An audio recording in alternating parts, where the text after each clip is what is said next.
बहुत बहुत धन्यवाद और महाराज को प्रणाम, ठाकुर महाराज स्वामी जी को प्रणाम नमन। तो धर्म की जो बात है, ये एक बात में स्वामी जी ने बोला, जैसे महाराज ने बोला, रिलीजियन इज रियलाइजेशन, अनुभवी धर्म होता है। ये बहुत नाजुक एक चैप्टर है, क्योंकि इसमें ऐसा एक दाग, एक रेखा लगाया गया, उसमें से ही धर्म पथ में जाने वाले लोग अग्नि, और जो धर्म दिखता है लेकिन धर्म नहीं है, इसका एक नाजुक अंतर बताया गया है। और इस दौरान हमारा भी जिंदगी का जो हमारा जो मकसद होना चाहिए, जो दृष्टि होनी चाहिए, सही दृष्टि होनी चाहिए, कहाँ पर हमारा दृष्टि निबद्ध होना चाहिए, उसका एक मार्गदर्शन मिलता है। तो ये बहुत इंपॉर्टेंट चैप्टर है। मानो ये चैप्टर जैसे कि स्वामी जी और ठाकुर का जिंदगी के एक वर्णना है, उसका एक छोटा सा निष्कर्ष है। पहली बात है, स्वामी जी ने शुरू किया पिछले वाले कोई लेक्चरों से, जो वक्तृता उसने दिया है, वचन दिए हैं, उसमें भक्ति का बहुत सारे फिलोसॉफिकल डिस्कशन है, दार्शनिक तत्वों की डिस्कशन है, और वो बहुत गहराई तक जाता है और वो बहुत विशाल भी है। स्वामी जी ने बोले, जैसे हमारा भक्तों का एक मानना है कि कुछ जानने का जरूरत नहीं है, चुपचाप भगवान की नाम करो। स्वामी जी ने बोला ना, ये चीज जानना जरूरी है। क्यों जरूरी है? स्वामी जी ने बोला, ये ड्राई चीज, शुष्क चीज को जानना जरूरी है। क्यों क्यों जाने शुष्क चीज को भक्त ने? ये जानना जरूरी इसलिए है, स्वामी जी के मत से उसका कहना है कि हमारा इच्छा शक्ति की वृद्धि होती है, विल पावर की वृद्धि होती है। ये एक बड़ी बहुत अहम बात है। स्वामी जी जो कई जगह ने कहे हैं कि विल पावर, शिक्षा की डेफिनेशन जब स्वामी जी देते हैं तब बोलते हैं विल पावर की कंट्रोल। ये हम ऊपर से समझते नहीं है, लेकिन कोई पढ़े हुए खूब विद्वान लोग को बोलो ऐसा क्यों नहीं करो, ऐसा करो, ऐसा करो, अच्छा चीज करो, सत्य बोलो, तो वो बोल नहीं पाते। तो बोलते हैं क्या, महाराज जी समझता हूं लेकिन हो नहीं पाता। ये जो हो नहीं पाता चीज है, ये बोल नहीं सकते, यानी उसका इच्छा उसका अंदर नहीं है, इच्छा की विकास नहीं हुआ है। हमारा तो कितने सारे सर्टिफिकेट होल्डर्स है, कितने सारे हैं, लेकिन उसका इच्छा के अनुसार वो अच्छा बोले, अच्छा करे, अच्छा से जाए, ये इच्छा की कंट्रोल नहीं है। जो जो असली शिक्षाविद होते हैं वो जानते हैं ये इच्छा सबसे अहम बात है। जो इच्छा को वश में कर लिया हो वो सबसे ज्यादा विद्वान। लेकिन हमारे विद्या जो शिक्षा पद्धति है उसमें इसका कोई अहमियत ही नहीं है। तो स्वामी जी तो is more pertinent than any time, उसका प्रासंगिकता तो अभी आ रहा है। आदमी बीच बीच में बोलते हैं कि क्या स्वामी जी अभी भी प्रासंगिक है? स्वामी जी क्या प्रासंगिकता की शुरुआत भी नहीं हुआ है। तो इच्छा शक्ति, ये इच्छा शक्ति अगर हो तो पूरा जिंदगी हम उसको, जैसे कि एक नाविक ने उसका नाव को ले जा सकते हैं कई भी जगह पे, उसका इच्छा के अनुसार। नहीं तो बहते नदी में कहाँ कहाँ ले जाए वो हम बोलते रहेंगे, हाँ हमारा सभी तो जाते हैं, सभी तो करते हैं, ऐसा ही तो चालू है। तो ये जो बोलने का हमारा युक्ति परंपरा है, ये हमारा इच्छा शक्ति का दुर्बलता को दिखाता है। We have not developed that. तो स्वामी जी ने बिगिनिंग, शुरू में बोलते हैं कि इच्छा शक्ति के डेवलपमेंट सबसे अहमियत रखता है। उसके उपरांत क्या होता है, ये इच्छा शक्ति के ऊपर निर्भरित होते हुए ही स्वामी जी अचानक बोल रहे हैं कि हमको थोड़ा सा अनुभूति चाहिए। जिसका इच्छा शक्ति आया हो, धर्म ऐसा पथ है, वो इच्छा शक्ति के सिवा वो कभी उसका कोई आलो कभी नहीं देख सकता। कोई धर्म की आलोचना, कोई धर्म की दर्शन, उसका टिप्पणी किसी से भी उसका कुछ नहीं होने वाला। तो Swami ji is ocean of tremendous knowledge, वो जानते हैं। स्वामी जी जब लेक्चर देते थे, स्वामी जी बोलते थे मत सोचो कि मैं बकता हूं जाके वहां, मैं उन लोगों को कुछ देता हूं और देखता भी हूं कि वो सब वो ग्रहण कर रहे हैं। ये एक अजीब पाठ है, ये कोई लेक्चर नहीं है, ये स्वामी जी स्वयं है। तो प्रत्यक्ष अनुभूति की ओर गए हैं कि प्रत्यक्ष होना चाहिए, और वो इतने आसानी से बोल रहे हैं, और उसका क्षमता भी है। ठाकुर महाराज स्वामी जी ऐसे ही हैं, जो थोड़ा सा मांगेंगे, थोड़ा सा प्रयास करेंगे, इच्छा शक्ति को लगाएंगे, उसका शायद हो भी जाएगा। और वो तो समुंदर है। स्वामी जी बोल रहे हैं एक कण जिसका हुआ, एक कण उसका सब ढेर सारे पढ़ाई दर्शन से बहुत बहुत गुना ज्यादा है। वो उसका ऑथोरिटी हो जाता है। क्यों ऑथोरिटी? ये बात सबसे इंपॉर्टेंट है। ये ऑथोरिटी ऑफ स्पिरिचुअलिटी ये कैसे होता है? थोड़ा सा अनुभव ऐसा ज्यादा कैसे हो जाता है? स्वामी जी ने has put it wonderfully, dramatically present किए हैं, एंड उसमें बहुत सारे अहम बात है, सिर्फ ये बात ही नहीं है। पहले बात आऊंगा कि वो एक चीज को दिखाए हैं, जड़वादी अध्यात्म, जो दिखाते हैं धर्म करते हैं, लेकिन धर्म की अंदर की बात नहीं जानते, अनुभव की चीज जो धर्म की नींव है उसको नहीं जानते। उसको दिखाने के लिए स्वामी जी ऐसा बोल रहे हैं। पहले आते हैं जड़वाद किसको बोलते हैं। यानी जड़वाद मीन्स वाद। जहां वाद आएगा संस्कृत में, दर्शन में, यानी कि उन लोग जिसको बोल रहे हैं, जो इसको बोल रहे हैं, वो उसको सत्य बोल के मानते हैं। जड़ ही सत्य है, इसीलिए जड़वाद। इज्म, मेटीरियल इज्म, इज्म यानी कि हमारा संस्कृत में वो सत्य। तो जड़ ही सत्य है, ये उसका बोलना है। जड़ ही सत्य कैसे हो सकता है? क्योंकि हम देखते हैं, खाते पीते हैं, ये हमारा अभी हमारा इंफॉर्मेशन है, हमारा जगत है, हम है, मन है। हम जब सपना सोते हैं, सपने में भी हम पथ देखते हैं, पेड़ देखते हैं, पौधे देखते हैं, पक्षी देखते हैं। क्यों? वो हम देखे हैं, आंखों की चीज है। डरते हैं, खाना देखते हैं, तो क्या हुआ?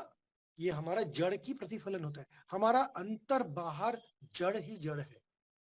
तो ये मेटीरियल एंड इंद्रिया, इंद्रिया, कर्मेंद्रिया एंड ज्ञानेंद्रिया एंड जगत की जो प्रतिभा होता है, इसके ऊपर ही जिसके सबसे ज्यादा आस्था हो, जैसे कि 99% सबको ऐसे ही है, वो सब जड़वादी है। क्योंकि उसके बाहर की कोई उसका जगत की पता ही नहीं है, क्या है वो पता ही नहीं है। ये पता बिल्कुल ना होना एक अद्भुत अवस्था है। जैसे कि हम बोलते हैं आत्मा वैसा है, ऐसा है, ऐसा है। ये क्या आत्मा है? ये आत्मा शब्द मात्र है, ये आत्मा नहीं है। आत्मा तो अनुभूति होता है। तो ये बहुत बहुत डिटेल्स में बहुत सारे उपनिषदों में कहा गया है। जैसे कि हमारा मुंडक में आता है, वे विद्या वेदित पराच अपराच। पराविद्या है, अपराविद्या है। लेकिन अपराविद्या क्या है? जो इतने सारे वेद खुद को अपराविद्या बोलते हैं, जो पढ़ते हैं हम लोग, ये पढ़ो वो पढ़ो, ये जो पढ़ना चीज है, वो जो जानना चीज है, हम बोलते हैं महाराज कुछ बोलिए भगवान के बारे में, इसके बारे में। ये जो बोलना सुनना होता है, ये सभी अपरा है। वेद वेदांग सब कुछ अपरा है। परा क्या है? सीधा बोल रहे हैं, यया तदक्षरम अधिगम्यते इति परा, जिससे वो परम पुरुष का अनुभव हो। अधिगम्यते, जिसके द्वारा वो विद्या है अपरा विद्या, परा विद्या। तो स्वामी जी भी ऐसा बिल्कुल क्लियर करके बोल रहे हैं कि अनुभव जिसका ना हुआ हो, उसको जानकारी भी नहीं है, और उसका ये बाध्यता है कि वो जगत का ही माने ये सब। यही उसी भाषा से हम भगवान को देखना चाहते, बोलना चाहते हैं, चिंता करना चाहते, और कोई चारा भी नहीं। लेकिन Swami ji is very clear and strict. अब क्या बोल रहे हैं स्वामी जी? ये मानने वाले सब जड़वादी है। देखो इसका प्रकार कैसे होता है। एक तो खुला आम जड़वादी होता है, कुछ है ही नहीं भाई, ये तो बेवकूफी है जो भगवान भगवान करते हैं, ये एकदम बेवकूफ है, हम चालाक है, खाने लो पियो लो। इसका भी एक फिलोसफी है भारत में, चारवाक दर्शन होता है। वो भी इतना स्ट्रॉन्ग दर्शन पृथ्वी में कहीं नहीं है। हम समझते हैं कि पृथ्वी के लोग जड़वादी है, ऐसा नहीं है। हमारा भारत की दर्शन की एक प्रतिपक्ष दर्शन है, भारत में ही आए वो है चारवाक। यावत् जीवेत सुखम जीवेत ऋणं कृत्वा घृतं पिबेत भस्मीभूतस्य देहस्य पुनरागमनं कुतः। ये शरीर तो जल के राख हो जाएगा, फिर तो लौट के नहीं आएगा। जी लो, आनंद से खाओ पियो जियो। सुंदर है, मनोरम है, चारू है, ये चारू वाक है, इसीलिए चार वाक। तो ये तो हमारे सबसे सामने है, मन की बात तो वही है, इसको उसके छोड़ के कुछ है ही नहीं, अनुभव नहीं है किसी की। तो ये है जड़वाद, जो हम अंतर से जड़ को ही जानते हैं। उसका सूक्ष्म भाग हो, स्थूल भाग हो, कुछ भी हो, जड़ है, चैतन्य ही है। चैतन्य को जानना ही धर्म की शुरुआत। स्वामी जी बोल रहे हैं, एक कण की चैतन्य की ज्योति अगर हमारा अनुभव में आए, सचेत अनुभव में होना चाहिए, क्योंकि हम तो अंदर से आत्मा है, ये और एक चीज है धर्म से हटने वाले। तुम तो भगवान हो, सभी तो भगवान है, क्या बात है, चलो यहाँ रहो, घर में ही रहो, क्या है, कहीं पे जाने का नहीं है, भगवान के मंदिर जाने का नहीं है, सन्यासी नहीं होने का है, कुछ नहीं करने का है, सभी तो भगवान है। तो ये पहले सिद्धांत को सामने बिठा देते हैं। हम इंग्लिश में बोलते हैं putting cart before the horses. तो गाड़ी नहीं चलती है, घोड़े सामने रहते हैं, गाड़ी पीछे, गाड़ी सामने चले जाए तो घोड़े उसको खींच नहीं सकता। तो ऐसा बात है कि सिद्धांत को जो हम नहीं जानते उसको हम इस्तेमाल नहीं कर सकते। तो ये भगवान की, सभी तो भगवान है, लेकिन हमारा चेतन की सचेत अनुभव, कॉन्शियस अंडरस्टैंडिंग, कॉन्शियस नोइंग, वो है अध्यात्म। अनकॉन्शियस नोइंग नहीं है। ये सबसे इंपॉर्टेंट। पूरा उपनिषद में तुम देखना कि अचेत रूप से हम सब उसमें विभावित है, उसमें प्रभावित है, उसमें गाते हैं, बोलते हैं, हंसते हैं। तमेव भान्तम अनुहाति सर्वम तस्य भाषा सर्वमिदं विभाति। ये प्रत्यक्ष ब्रह्म है, इसीलिए ही सब कुछ अनुभव हो रहा है, और उसकी ज्योति से ही हम लोग सब कुछ देखते हैं, एंड सब कुछ प्रतिभासित हो रहा है। ये तो सिद्धांत की बात है, हम जाने हैं, नहीं जाने हैं तो स्वामी जी का मत है तुम जड़वादी हो। ये कोई गाली नहीं है, ये जड़वादी है नहीं। अंदर से देखिए तो जिसका अनुभव ना हुआ हो वो सब जड़वादी है। लेकिन प्रयासी, एक प्रयास कैसे करना है उसकी बात, इसी तो विभाग में रहते हुए हमारा प्रयास कैसे होना चाहिए, ये एक मन की इच्छा को गति देने वाला एक युक्ति को इस चैप्टर में बोला गया है। It's very delicate one.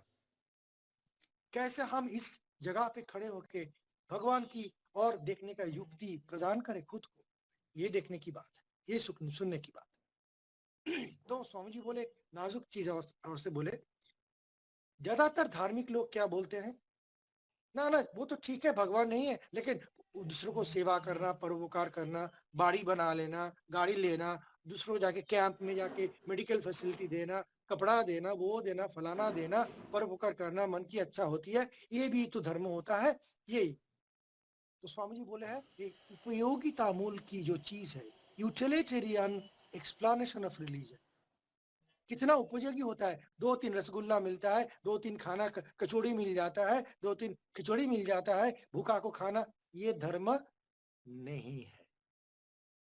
ये धर्म को प्रतिष्ठा नहीं कर सकता, ये अधर्म को, जड़बात को हटा नहीं सकता। तो नाम ही है प्रत्यक्षानुभूति, प्रत्यक्ष अनुभूति। और ये तो हमारा एकदम सबसे बड़ी बात है। स्वामी जी बोला है, एक कण, एक क्षण भर की दिख, एक क्षण भर की पहचान पूरा जड़वादी को आध्यात्मिक बना देता है। स्वामी जी बार बार बोल रहे हैं, सैकड़ों युक्ति, पुस्तकों, चर्चा, सबको एक बार में नकार करने वाला एक चीज है क्षण भर की प्रत्यक्षानुभूति। तो स्वामी जी इसको बहुत अच्छा करके बोले है, जो जो ऐसा बोलते रहते हो कि ये बनेगा वो बनेगा, जो बोलते हैं धर्म में कोई नहीं, वो एक तो जड़वादी है। और जो बोलते हैं हाँ हाँ धर्म कुछ होगा लेकिन मकान बन जाता है उसमें, ये भी जड़वादी है। स्वामी जी बोलते हैं अगर साहस है तो जड़वादी सब जड़वाद में चले जाओ, खुद को आध्यात्मिक बात बोलना। कभी अध्यात्म बोलने के लिए दिल की सच्चाई होना चाहिए, अनुभव की सच्चाई होना चाहिए। नहीं है तो कभी मत बोलना कि मैं अध्यात्म बन गया। लेकिन बात है कि ज्यादातर आदमी ऐसा ही है, उनका अध्यात्म की शुरुआत ही नहीं हुआ। और राजा महाराज को तो कहना था और भी। राजा महाराज जी, ब्रह्मानंद जी स्वामी जी के गुरु भाई, हमारे पहले संघाध्यक्ष, उसका बोलना था कि ब्रह्म ज्ञान की बाद ही आध्यात्मिक जीवन की शुरुआत होती है। शुरुआत क्यों? तब उसका सब कर्म, सब चिंतन, सब बोलना, सब देखना, हंसना, सांस लेना, सब अध्यात्म से संपर्कित होता है। अध्यात्म से व्यवहार शुरू हो गया। अयमात्मा ब्रह्म, अयमात्मा दिस इज द आत्मा न्यूसी। स्वामी जी ने एक बार बेलूर मठ में बोला कि देखा, ये सब ठाकुर की संतान चल रहे हैं, मत समझो ये छोटे हैं, ये सब ब्रह्मज्ञानी हैं। कैसे? दिखाओ। बाबूराम महाराज जा रहे थे, प्रेमानंद जी, स्वामी जी ने खुद बोले अचानक, देखो ये ब्रह्म, अयम आत्मा ब्रह्म, देखो ये ब्रह्म, बाबूराम महाराज को बोले। तो बाबूराम महाराज एकदम स्थिर निष्कंप हो गए, पूरा समाधि में चले गए तुरंत। ये देखो ब्रह्म। तो ये है चीज, हमारा मन की भी चिंतन, वो अनुभव ऐसा अगर हो तो जब चाहे हम ब्रह्म में समाधि, ब्रह्म की संतुलन, समता, शांति, उसमें चले जा सकते हैं। वही है आध्यात्म। उसी की भित्ति पे खड़े हुए ही हम जगत को जैसे देखते हैं, उसको हम नैतिकता बोलते हैं, नीति उसको बोलते हैं। सच बोलो, ये बोलो, दूसरों को आघात मत दो, अहिंसा। क्यों? जड़वादी उसको नहीं सिखाता। पैसा करना है ना, अरे मार डालो उसको, ले लो सब कुछ, यही बोलते हैं जड़वादी। आज की जो शिक्षा पद्धति है, सिखाते हैं यूनिवर्सिटी में कैसे मुंह में मुस्कान लगा के उसको पॉकेट काटना है, उसको बिकना है, एक चीज को बिकाना है, मैनेजमेंट बोलते हैं इसको हम। चीज को समझो। बात है कि ये झूठेपन हमको सिखाए जा रहे हैं, ये नहीं है धर्म। तो सच्चाई के आधार पर सच्ची बोलना, ये एक जिंदगी, एक रोशनी जो भारत सदियों से पृथ्वी को दे के आ रहे हैं। स्वामी जी बोले एक जगह पे, भारत तो सब मानव की इच्छा की, चिंता की, सोच की, दौड़ की, ये यात्रा की सबसे ऊंचा रत्न को जगत को दे चुके हैं। और पूरा जगत को वो कब के ही ऋणी बना चुके हैं कंप्लीटली। पूरा जगत को ये ऋण शोध करना है भारत को, सबको ऋणी बनाए। क्योंकि क्यों, कैसे किया? आत्मा को आविष्कार करते हुए।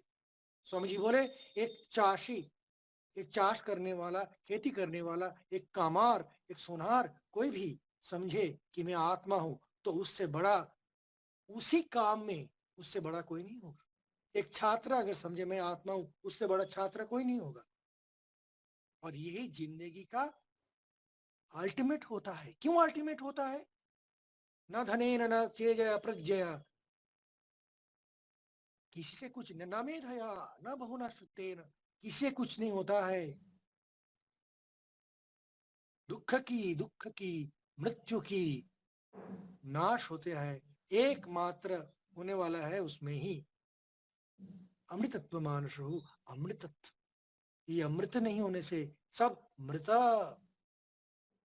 स्वामी जी बोलते थे, लेट डेड बरी देवर डेड्स। जो मरे हुए हैं उसको, उसका मरे हुए चीज को और मरे हुए जगत को कबर देने, दफनाने बोलो। ये आलो की सूचना है। ये अगर हम गहराई में जाए तो उसमें सब प्रॉब्लम की, सब प्रॉब्लम की जो समाधान उसमें ही छुपा हुआ है। लेकिन इसमें एक बहुत अच्छा चीज बोले हैं स्वामी, बहुत बहुत अच्छा चीज बोले हैं।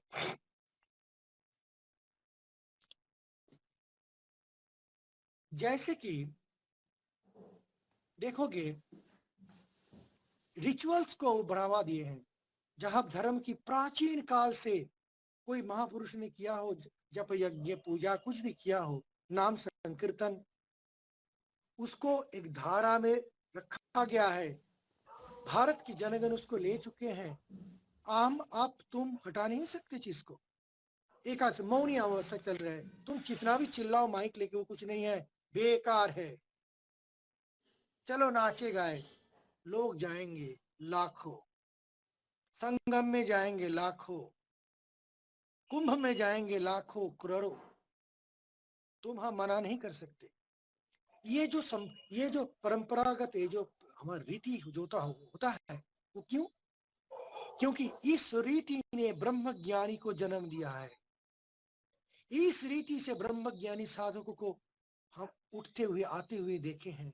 संसार की सबसे उलझे हुए, सबसे वित्तशाली व्यक्ति को जो संतान जैसे समझा के शांति दिलाए हैं। वित्त ने शांति नहीं दिया था, प्रतिपत्ति ने शांति नहीं दिलाया। इसको इसीलिए वो महापुरुष है, और इस चीज ने महापुरुष को जन्म दिया है। तो बोले हैं, समझी खुद बोल रहे हैं कि दिखाओ तो तुम्हारे जड़वाद, तुम्हारे मकान बनाने वाला धर्म कोई बड़ा बड़ा नेक धर्मवीर को कभी जन्म दिया है? नहीं, कभी नहीं दिया होगा। इसीलिए उसको गाली मत दो। और जो ऐसे मकान बनाने वाला धर्म बोलते हो, जाओ खुद को बोलो कि मैं जड़वादी हूं भाई, अध्यात्म के रूप में आया हूं, धर्म धर्म बोल रहा हूं, है नहीं कुछ। ये साहस रखो। और सबसे सुंदर चीज जो बोले है, जैसे कि ठाकुर और स्वामी जी जैसे जिज्ञासा, पढ़ाई, दर्शन, चिंता, युक्ति, एक पिंड, और स्वामी जी ठाकुर जैसा अध्यात्म की अनुभूति का पिंड। तो स्वामी जी बोले कि अगर दम है, ये समझ गए हो कि नहीं है, पाना चाहते हो तो जाओ। जैसे खुद गए थे, काली पूजा करने वाला एक पागल ब्राह्मण की चरणों में बैठ के घंटों भर सुनते थे। जब वो पागल ब्राह्मण श्री रामकृष्ण ने उसको एक बिल्कुल उसको ताका ही नहीं, देखा तक नहीं, महीनों भर, इतना प्यार, अचानक पूरा गायब। तब भी जाते थे नरेंद्र। ये है सच्चा जिज्ञासु। अगर हम बोले नरेंद्र को तब भी समाधि नहीं हुआ, वो जड़वादी थे, लेकिन जड़वादी होना है तो ये नरेंद्र जैसा जड़वादी होना है। क्यों? वो जड़ का जड़ तक जाएगा, इसीलिए वो जड़वादी जिज्ञासु होते हैं। ये जिज्ञासु इतिहास में एक दो मिलते हैं। जैसे हम कठोपनिषद में पाते हैं, नचिकेता, यम खुद बोल रहे हैं, हजारों लोभ दिखाने के बाद, न दृष्टम नचिकेता पृष्ठा, I have not seen, Nachiketa जैसा प्रश्न करने वाला हम जिंदगी में किसी को नहीं देखे। वो प्रश्न करने का श्रद्धा चाहिए, वो जिज्ञासा चाहिए, वो सतता चाहिए। तो स्वामी जी जैसे खुद बैठ के सुनते रहते थे वाणी को, प्रत्यक्ष वाणी, जिसको जगत ने नहीं सुना है, नहीं देखा है, अलग जगत की बात बोल रहे हैं, जिसमें जगत स्थित होता है, जगत की सृष्टि स्थिति लय जहां होता है, हमारा सृष्टि स्थिति लय जहां होता है, जहां होने वाला है। इस चीज को दिखा रहे हैं सीधा वाक्यों से, अनुभव से। स्वामी जी बोले, लास्ट सेंटेंस इज वंडरफुल, कि वो साधु गण के चरणों में जाके बालक जैसा बैठो। बालक यानी ये सब झगड़ा वगड़ा करने के बाद तुम एक बालक बन जाओगे, जो जानने के लिए तो बेताब है, लेकिन ये भी जानता है कि मैं कुछ नहीं जानता, मैं कुछ नहीं जानता। ये ज्ञान की पहले सोपान होता है। जब हमारा भंडार खाली हो जाता है, जो पात्र खाली हो जाता है, वो भरने की उम्मीद रखते हैं हम लोग। भरा पात्र को भरा नहीं जाता, सब जानते हैं हम, ये सब जानते हैं हम, जाते जाते हम समझेंगे कुछ नहीं जानते। ये सबसे बड़ा अध्यात्म की पहली चरण होता है। बड़ा अहंकार, वो तो एक जड़ जल राशि है, लेकिन विशालता, और विशालता हमारा खुद का क्षुद्रता को बोल देता है, खुद ही बोल देता है, तुम क्षुद्र हो, कुछ नहीं हो। वो हमको घमंड करने का कोई रास्ता नहीं रहता, इसीलिए विनयी हो जाता है। तो विद्या वही है कि हम जाने कि इसके ऊपर भी विद्या है। विद्या तदा, तभी विद्या विनय को देता है। विद्या ददाति विनयम, ढेर सारे सर्टिफिकेट होने से विनय नहीं आता। जो विद्या को जड़ से जाने हैं उसका विजय आ जाता है। और स्वामी जी बोले हैं, बालक जैसा बैठो और सुनो, कान खुल के सुनो। स्वामी जी क्या सुनते थे? भगवान को देखे हैं आप? ठाकुर जी बोलते हैं, हाँ देखे हैं। कोई नहीं था बोलने वाला, हाँ देखे हैं। और उसके बाद तो और भी भयंकर चीज है, सिर्फ देखे नहीं है, तुमको जैसे देख रहा हो। ये वक्त तक ठीक था, हाँ हमको जैसे देख रहे हो वैसे देखे। उससे भी बढ़कर तुमको जैसे देख रहा हूं, उससे भी ज्यादा स्पष्ट करके। उससे भी ज्यादा स्पष्ट क्या होता है? लेंस लगा के देखना, जुपिटर देखना, टेलीस्कोप, ये माइक्रोस्कोप, ये है स्पिरिचुअल स्कोप। अंदर तक, गहर तक, वो असली चीज सब कुछ। जगत वो जगत ही नहीं है। जब बोला गया था, हृदय ने बोला था श्री रामकृष्ण को कि आप नरेंद्र नरेंद्र करके पागल हो जा रहे हैं, आप तो भगवान की लोग हैं, क्यों नरेंद्र नरेंद्र के बोल के पागल होते जा रहे हो? तो बोले, जब नरेंद्र के अंदर नारायण को जब नहीं देख पाऊंगा, उसके और हम ताक ताक भी नहीं सकता, तब देखूंगा तक नहीं। तो देखो, हम तो नरेंद्र देख रहे हैं, वो तो नारायण देख रहे हैं। तो ये है आध्यात्म। ये आध्यात्म को जानने के लिए वो स्वामी जी इतना सुंदर, ये लेक्चर तो एक छोटा सा है, लेकिन मानो कि पूरा जिंदगी का निष्कर्ष होता है हमारा, आध्यात्मिक साधना के निष्कर्ष होता है, ताकि एक दिन आए हम हमारा सब जटिलता, सब अहंकार छोड़ के एक बालक होके प्रत्यक्ष अनुभूति को सुने। स्वामी जी सुनाए थे ऐसा चीज चिकागो में, जब बोले थे हजारों आदमी उसका अंदर की आवेग, प्रेम और कृतज्ञता बोलते हुए कागज में लिखे थे। एक आदमी लिखे थे कि मैं ये लेक्चर सुनने के बाद, मैं एक यहूदी था, मैं अभी सच्चा यहूदी बन गया हूं, सच्चा यहूदी बनने का इंस्पिरेशन हुआ है, ऐसा कभी नहीं सुना। क्या सुना था? स्वामी जी बोले थे, श्रृण्वन्तु विश्वे अमृतस्य पुत्र। हमारा वेद सबको अमृत का पुत्र बोलते हैं। It's a sin to call man sinner. ये पाप है, मनुष्य को पापी बोलना ही पाप। कौन हो तुम बोलने वाले? क्या समझते हो पाप का? क्या पाप है? तो ये अमृतस्य पुत्र, ये हम सुनेंगे उसका चरणों में बैठ के, जो उस समुंदर में जीता है। ये हमारा धरोहर, ये हमारा परंपरा, ये हमारा प्राप्ति है। इदम परंपरा प्राप्तम, ये हमारा स्वर्णमयी इतिहास है, जो जगत को एक वाक्य में नकार सकता है और सब अंधेरा को दूर कर सकता है। ये हमारा जिंदगी का साधन की रीत को समझाया है स्वामी जी। ऐसे ये है हमारा साधन की रीति। तो हम इसको बार बार पढ़ेंगे जिंदगी में, जितनी बार पढ़ेंगे उतना ही हमारा आलो आएगा, इंस्पिरेशन आएगा, और क्या करना है उसका स्वाधीनता भी हम पाएंगे। धन्यवाद महाराज जी। महाराज जी अब आगे प्रश्नोत्तर ले लें। हाँ, ओके। अगर किसी को कोई प्रश्न हो तो अपना हैंड राइज कर दीजिए, या फिर माइक ऑन करके अपना प्रश्न कर सकते हैं। प्रणाम महाराज जी।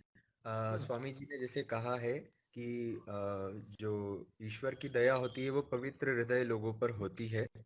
तो बस मुझे आपसे यह सुनना है, पवित्रता का क्या अर्थ है और व्यक्ति पवित्र है ऐसा कब कहा जाता है?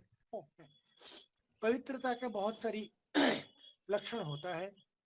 पवित्रता का सामाजिक जो चिंता, जो सामाजिक जो उसका जो काउंटर पार्ट है, जो बोला जाता है, सुना जाता है घर में, व्यवहार हम कर लेते हैं, पवित्र अपवित्र है, पवित्र है, ये जो हम बार बार बोल लेते हैं, उसका अर्थ हर एक के पास हर एक होता है। लेकिन आध्यात्मिक रूप से पवित्रता अगर एक शब्द में बोला जाए, वो है वासनाहीन, निर्वासना, वासना राहित्य। वो पवित्र है। कैसे है वो पवित्र? उसका आंख, उसका अनुभव पवित्र हो जाता है। और क्या होता है उससे? हम जो दर्शन के अनुसार हम जो जगत को देखते हैं वो ब्रह्म ही है, लेकिन पवित्र है नहीं हमारा आंख, इसीलिए ब्रह्म को नहीं जगत को देख पाते, एक विकार को देख पाते हैं। तो पवित्र यह है अंदर की बात। तो हमारा वासना क्यों आता है? क्योंकि हम हमारा शरीर से बद्ध है। तो हमारा शरीर में जैसे खाना पसंद उसका अच्छा, जो नापसंद उसका घृणा, इसको बोला जाता है द्वंद्व। जिसको कुछ अच्छा लगने वाला चीज है उसका कुछ बुरे लगने वाला चीज भी होगा, एक ही साथ जन्म लेता है दोनों एक साथ। ये द्वंद्व जितना दिन रहेगा उतना दिन हमारा चित्त मलिन ही रहेगा, पवित्र नहीं होगा। तो ये द्वंद्व कब खत्म होता है? जब हम ये शरीर को खत्म करते हैं, शरीर का मोह को खत्म कर देते हैं, तब वो द्वंद्व खत्म होता है, उसका पहले कभी नहीं होता। ये शरीर ही हमारा जगत को दिखाते हैं, जगत है ही नहीं कुछ ऐसा। ये तो बहुत डिस्कशन की बात है, एब्सोल्युटली साइंटिफिक डिस्कशन। और है क्या? ये जगत को यानी ये शरीर को जगत की एक संस्कृत अर्थ ये भी है शरीर। जगत, शरीर को जगत बोला जाता है। तो जगत को हम कैसे नकारें? उसका बंधन से नकारना है ना। उसका बंधन क्या है? मजबूरियां क्या है? हमारा जो रिपू है उससे वासना बनता है, उसका पीछे है संस्कार। ये सब जड़ मिलके हमको बना दिया दास। ये मजबूरी से निकलना, इसीलिए नीति को मानना, सच बोलो, बुरा काम मत करो, ये चीज जो बोला जाता है तो वो शरीर से छुटकारा पाने के लिए बोला जाता है, ताकि हम वो द्वंद्व की पारे जाए, ताकि हम वासना से पारे जाए। जब भी वासना हम छोड़ देंगे कंप्लीटली, वासना तो बनते हैं हमारे खुद से, खुद को छोड़ देंगे तो क्या वासना करने का? मानो तुमने शरीर से मन को उठा लिया, तो उसको तुम सजाओगे? क्या कपड़ा पहनाओगे कि खिलाओगे कि दिखाओगे देखो समुंदर है सुंदर है? कुछ नहीं करोगे। सोने के बाद क्या होता है? जब सो जाते हैं हम लोग, जगत रहता है? कुछ नहीं रहता है। मानो तुम बड़ा होटल में जाके सो गए हो और सपना में देख रहे हो तुमको शेर पकड़ने आ रहे हैं, तो होटल के जो 5 लाख की तुम पालंक पे सो रहे हो उसका कोई आराम नहीं मिलेगा, उसका तुम्हारे लिए बेकार हो गया है। इसीलिए जगत, शरीर को छोड़ दिया तो जगत छोड़ जाते। ठाकुर जी बोलते थे जो शरीर सुख को त्यागा हो वो मानो जगत सुख को त्याग दिया हो। तो शरीर से जगत की महसूस होती है, सुख होती है, बंधन होती है ये। और पवित्र वो है जो इसके पारे जाते हैं। और ये पवित्र के लिए बाकी सारे जो हम करना है नहीं करना, डूज एंड डोंट्स, ये बाद में आता है।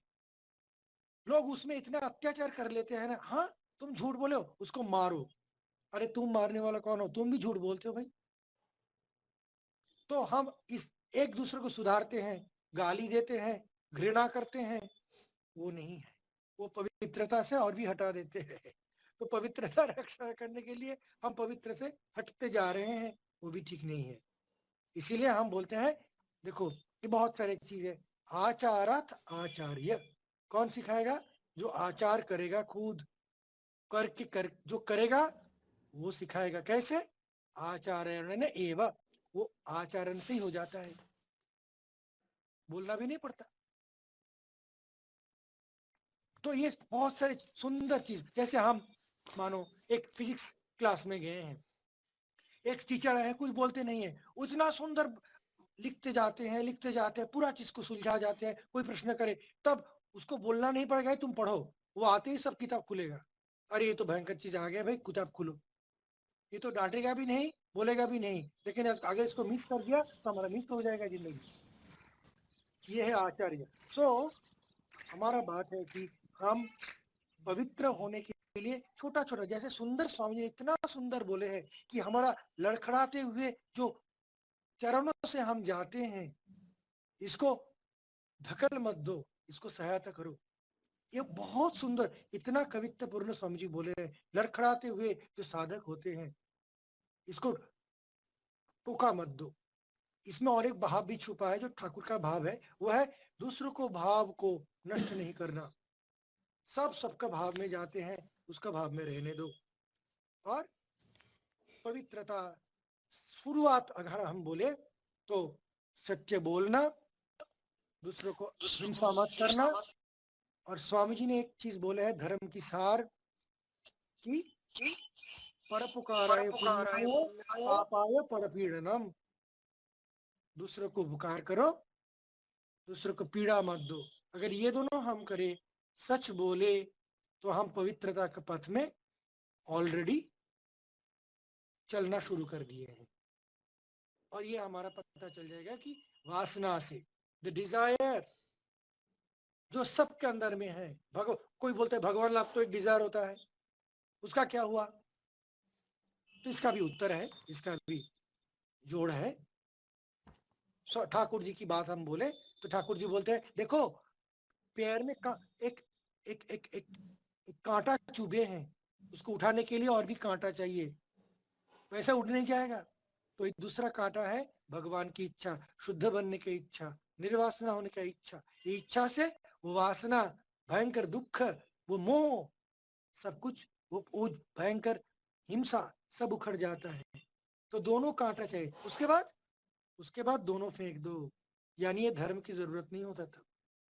उसके बाद फेंकना है, कांटा तो फेंको, उखाड़ो, तो उसके लिए कांटा चाहिए। इसीलिए भगवान की अच्छा बनने का इच्छा भी, तो इसको ठाकुर ने बोला है यह विद्या माया, ये माया से छुटकारा देते हैं। तो यह दूसरी बात। लेकिन निर्वासना ही माँ खुद बोले हैं, अगर निर्वासना हो जाओ तो अब भी मुक्ति होगा, अब भी, काल नहीं, तुरंत अभी हो जाएगा। तो पवित्रता यही होता है। उसका और जा रहे हैं हम लोग, तो ऐसा हम मत समझे कि वो पवित्र नहीं, हम पवित्र है, ये कभी मत समझो। क्योंकि जो पवित्र हो चुके हैं वो कभी ऐसे नहीं बोले, कभी दूसरे का दोष नहीं दिखाए। दोष दिखाना पवित्रता के खिलाफ होता है। तो पवित्र बनने में ये एक प्रॉब्लम है। रिजल्ट करने में प्रॉब्लम नहीं है, रिजल्ट कर लिया तो जो फेल हो गया उसका मुस्कुरा फेल कर लिया, अहंकार फैला दिया हमारा। ये धर्म नहीं है, ये पवित्रता नहीं है। सबको पवित्रता में जाने में सहायता करो, ये स्वामी जी की कर्मयोग है। तुम दूसरों को पवित्रता की ओर, मुक्ति की ओर सहायता करो, तुम मुक्त हो जाओगे, अन्यथा नहीं होगा। खुद का मुक्ति, खुद का पवित्रता जो चाहते हैं वो पवित्र नहीं हो पाता। भयंकर भयंकर बात है ये सब। हमारा उदारता, सरलता, प्रेम, ये पहले दिन से होना चाहिए। अब पहले दिन से हम हिंसक रहेंगे, स्वार्थी रहेंगे, और शेष में जाके भगवान पाके हम प्रेमी बनेंगे, ऐसा नहीं हो सकता। जन साधन तन सिद्धि होता है, सिद्धि बाद में होता है, अलग चीज ऐसा नहीं है। तो स्वामी जी ऐसे ऑल कंप्रीहेंसिव स्वामी जी, सब योग में देखा जाएगा कि ऐसा उसका कनेक्शन है। तो हमारा जो समझ है ये है पवित्रता की असली रूप, और उसमें हमारा दृष्टि, हमारा नजर उसमें थाम के रखना चाहिए कि वो चीज है, तब हमारा पद्धति भी ठीक हो जाए। धन्यवाद महाराज जी। और किसी का कोई प्रश्न? जी महाराज जी प्रणाम। जी महाराज जी, मन की गुलामी से उन्मूलन मनुष्य का कैसे हो सकता है?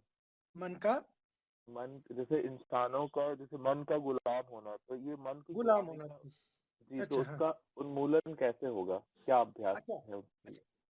देखो, इसके सबसे इंपॉर्टेंट चीज है जो लास्ट सेंटेंस स्वामी जी में बोले हैं इस चैप्टर में, कि जो भगवान को देखे हो, जो अज्ञान का नाश किए हो, जो परमानंद स्वरूप हो गया हो, उसको नजदीक जाके सुनो। जब हम नजदीक जाके देखेंगे, सुनेंगे, तब हम थोड़ा सा महसूस कर पाएंगे कि गुलाम नहीं होना क्या होता। ठाकुर जी को जीवन पढ़ो, ठाकुर स्वामी जी का जीवन पढ़ो, वचनामृत पढ़ो, देखोगे गुलाम नहीं होना क्या होता है। ये जब देखेंगे तब हम समझेंगे गुलाम होना क्या चीज है। गुलाम यानी कि मजबूरी, मजबूरी में फंस जाना। हमारा भूख लगता है तो खाना ही पड़ेगा, जाड़े में कपड़ा पहनना ही पड़ेगा, सांस लेना ही पड़ेगा, सोना ही पड़ेगा। ये तो जैविक हुआ। कोई कुछ बोल दिया, गुस्सा क्यों नहीं होंगे हम? गुस्सा होना ही पड़ेगा। खाना रख दिया सामने, क्यों ना खाऊं? खाना ही पड़ेगा। ये जो मजबूरियां हैं, ये सब गुलामी है। हमारा भारत के ऋषियों ने पूरा जगत को करतल में कर लिया था। कुछ भी पाने का शक्ति उसमें था, कुछ भी, एनीथिंग एंड एवरीथिंग।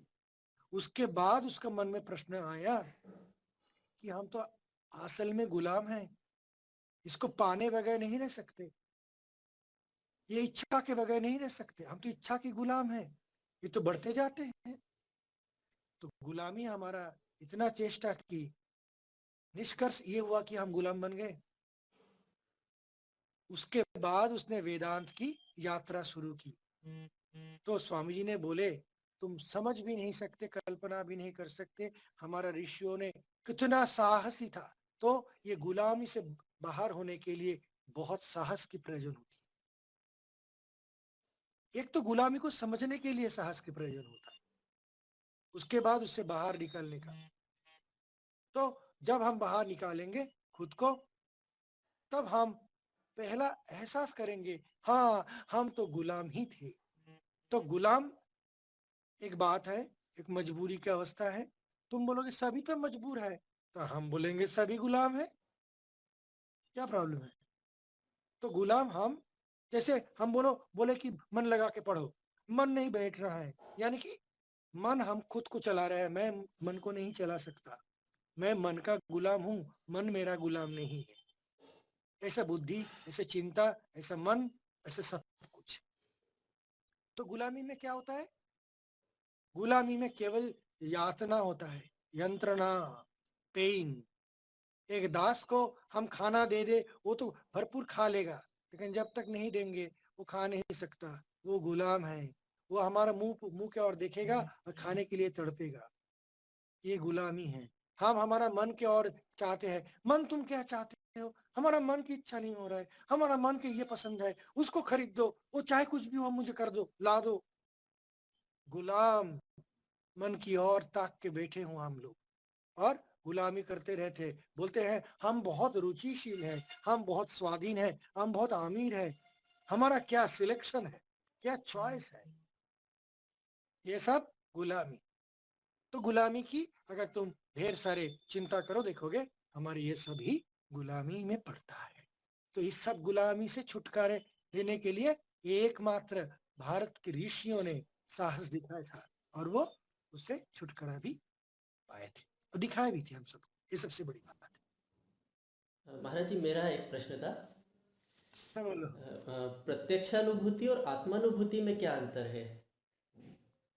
हाँ, इसका प्रत्यक्ष यानी कि उसका तो प्रत्यक्ष की तो एक और एक उसका मीनिंग होता है,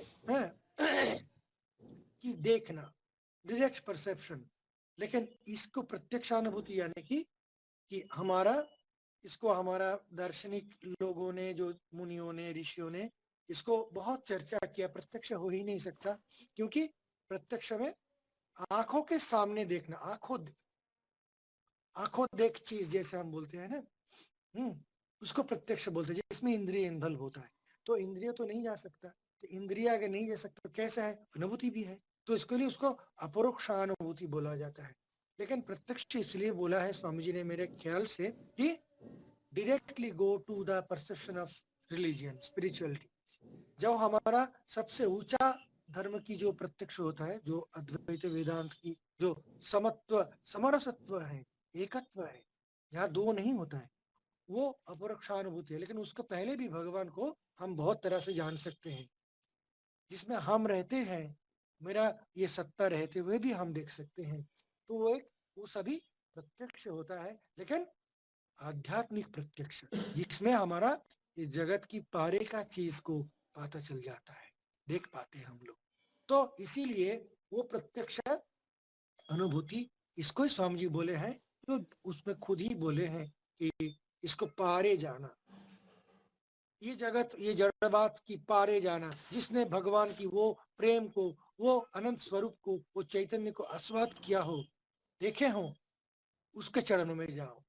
क्योंकि जो बोलने वाले हैं, फैलाने वाले हैं, मत दिखाने वाले हैं, चर्चा करने, बुद्धि की एकदम रोशनी दिखाने वाले हैं, उससे कई गुना बड़ा, हजारों गुना बड़ा है जो क्षण भर के लिए उस चैतन्य को चखा हो, देखा हो। तो इसको स्वामी जी ने प्रत्यक्ष बोले हैं। और सही बोला जाए, स्वामी जी का अपरोक्षानुभूति बोल के भी एक लेक्चर की हेडिंग है, तो उसमें तो एकदम पूरा अद्वैत चीज ही बोले हैं, और जिसमें से सब कुछ बनता है। हमारा पूरा नैतिकता वो अनुभूति के आधार पर ही बना है। जैसे मैंने बोला, जगत की अनुभूति से वो नैतिकता बनता नहीं, अनैतिक होना ही तो जगत की अनुभूति की सार है। क्या अनैतिक बन जाओ। पूज्यपाद रंगनाथानंद जी ने एक किताब की बहुत जिक्र करते थे, वो है सेल्फिश जीन, एक नोबेल लॉरेट के लिखा है। तो क्या है, हमारा जीन से हम सेल्फिश हैं, तो वो कैसे हटे हमारा से। तो यही बात है कि जड़ बात से जब हम हटेंगे तब होगा। तो यह है प्रत्यक्ष अनुभूति, क्योंकि भगवान को सच्ची में, सही में हम अनुभूति में ला सकते हैं। इसीलिए प्रत्यक्ष दर्शन नहीं बोले हैं, प्रत्यक्ष अनुभूति बोले, अनुभव की चीज है। महाराज जी, मैं पूछ रहा था, जो सगुण भक्ति और निर्गुण भक्ति है, तो हाँ, हेलो, वहाँ पे भी ये प्रत्यक्ष अनुभूति और आत्मानुभूति का जो अंतर है, वही अंतर वहाँ पे भी होता है? देखो ये अंतर शब्द मात्र की होते, तुम जो बोल रहे हो ना, शब्द जी बोल रहे हो, जी जी ये 3-4 शब्द है और कुछ नहीं है। अनुभूति जगत की अतिरिक्त, जो जगत की सार है उसका अनुभूति, उसका सत्ता हमारा सबके अंदर में है। जी अगर अनुभव होगा तो किसी को कोई प्रोफेसर की जरूरत नहीं है कि बोल दे, हाँ सुनो सुनो ये तुम्हारा आत्मा है। जी जी ये हमारा अंदर प्रत्यक्ष होके ज्योति दे ही रहा है जी अनंत काल से, उसको हम देखें। और तब क्या होता है, बुद्धिमान बुद्धिमता वरिष्ठम हो जाते हैं सब, अज्ञानी भी ज्ञानी हो जाते हैं। क्यों? कोई प्रोफेसर नहीं होता, अनुभव करने से हो जाता है। ये सब शब्द है, सगुण की अनुभूति, उसका प्रत्यक्ष, उसका परोक्ष। अभी इसको गहरे से नहीं जानने से उसका इस्तेमाल मत करो, क्योंकि जी कंफ्यूज कर देगा। जी पहली चीज है, ठाकुर जी की जैसे बोल रहे थे, सुंदर बात, ईश्वर दर्शन करो। जैसे भी तुम्हारा विश्वास हो, ईश्वर दर्शन करो, वही जीवन का उद्देश्य है। ईश्वर दर्शन, ये दोनों बात को रखो। ना जी तुम आंख से देखो, मन से देखो, कहीं से देखो, या अनुभव से देखो उसका, और हम जाए, हम खुद प्रश्न करें, हम खुद उसका चिंतन करें, ताकि हम किसी को बोलने की एक टर्मिनोलॉजी के पीछे भागे तो हम जाएंगे, पहले गलमल हो जाएगा। जो हम समझेंगे टर्मिनोलॉजी को सही तरह से, तब उसको अर्थ हमारा पास क्लियर होगा। लेकिन after all this are all terminologies, ये हमें समझाने की कोशिश की है, ये सार नहीं है, सत्य ही सार है। तो तुम्हारा अंदर, हमारा अंदर, सबके अंदर है ना। तो उसको हम जब देखने, इसीलिए कि देखो, करो, सुनो, अनुभव करो, यह है प्रत्यक्ष अनुभूति। ताकि हम हजारों बात करें, हजारों सुने, एक नेटवर्क फैला के रखे, कॉबवेब, और उसमें फंसे, ऐसा नहीं है। इसलिए ठाकुर जी ने पढ़ा नहीं थे, कोई पास नहीं था। क्यों? इसका अर्थ है सर्वात्म सर्वात्म पुरुष, परम पुरुष, उसने कुछ पढ़ा क्यों नहीं? 2-4 डिग्रियां हासिल कर लेते तो अच्छा होता, हम बोल सकते थे हमारा ठाकुर जी पीएचडी है। नहीं किए हैं कुछ, क्योंकि उसका जरूरत नहीं है, इतना पढ़ने का जरूरत नहीं है, शास्त्रों का जरूरत भी नहीं है। अगर हमारा अंदर व्याकुलता है, अगर नहीं है तो पढ़ो, छेड़ो उसके अंदर, देखो क्या है। तो शब्द मात्र से कंफ्यूज मत हो जाना, ये मेरा अनुरोध है। जी अगर शब्द के कंफ्यूजन हो रहा है, महाराज जी से अकेला जाके पूछो, एक एक शब्दों के अर्थ उन्हें बोल देंगे महाराज जी, तो क्या होगा कि समझ में आसान हो जाएगा तब, है ना। सगुण जी निर्गुण कुछ भी है, भगवान ही है वो, बस। जी, धन्यवाद महाराज जी। और किसी का कोई प्रश्न है? महाराज जी प्रणाम। महाराज जी, ठाकुर जी बोलते हैं कि यदि आप को ईश्वर प्राप्ति करनी है तो 3 चीजें छोड़नी होगी। एक मुझे ध्यान आ रहा है कि लज्जा, घृणा, और ऐसा ही एक था जी। लज्जा, हाँ, घृणा, भय। हाँ, लज्जा, घृणा और भय, ये तीनों को त्यागना होगा, तभी आप भक्ति मार्ग में या फिर ईश्वर प्राप्ति में ईश्वर प्राप्त कर सकते हो। तो महाराज जी, लज्जा जो है वो तो हमारे संस्कृति में गुण बोला जाता है। अच्छा और सुनो समझ गया। सुनो, छोटा कर देते इस चीज को। अगर मानो तुम घर में एक छोटा सा वस्त्र पहन के कुछ खाना खा रहे हो, सुनो, हाँ, तो तुम्हारा माँ खो गई थी बचपन में, तो तुम सब नाराज हो बहुत, माँ को कब मिलेगा। अचानक किसी ने बोला तुम्हारा माँ आ रही है, अंधेरा हो गया है, तुम्हारा माँ वो पथ से आ रही है, देखो देखो देखो, तो तुम तो क्या कपड़ा पहनोगे? तुम उसी अवस्था में दौड़ोगे उसको देखने के लिए, तो बोलेगा सावधानी से जाना, 2 सांप है उसमें और एक शेर भी आया है, तुम डरोगे? तो बोलेगा उसमें टट्टी पड़ा है, संभाल के जाना, पैर फिसल जाएगा। तुम घृणा देखोगे? जब हमारा व्याकुलता होता है तो तीनों ही छूट जाते हैं, जब व्याकुलता नहीं होता है तब तीनों हम रखते हैं।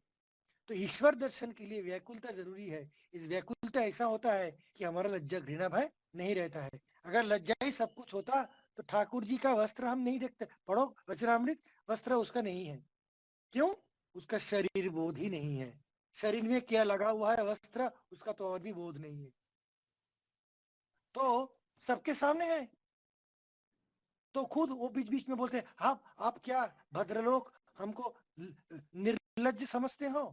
तो सभी ने बोलते थे ना ना महाराज जी, ठाकुर जी आप ऐसे ही सुंदर है। जो जो एक शिशु बच्चा नंगा सोते रहते हैं, वो लज्जित होता है कि हम लज्जित होते हैं?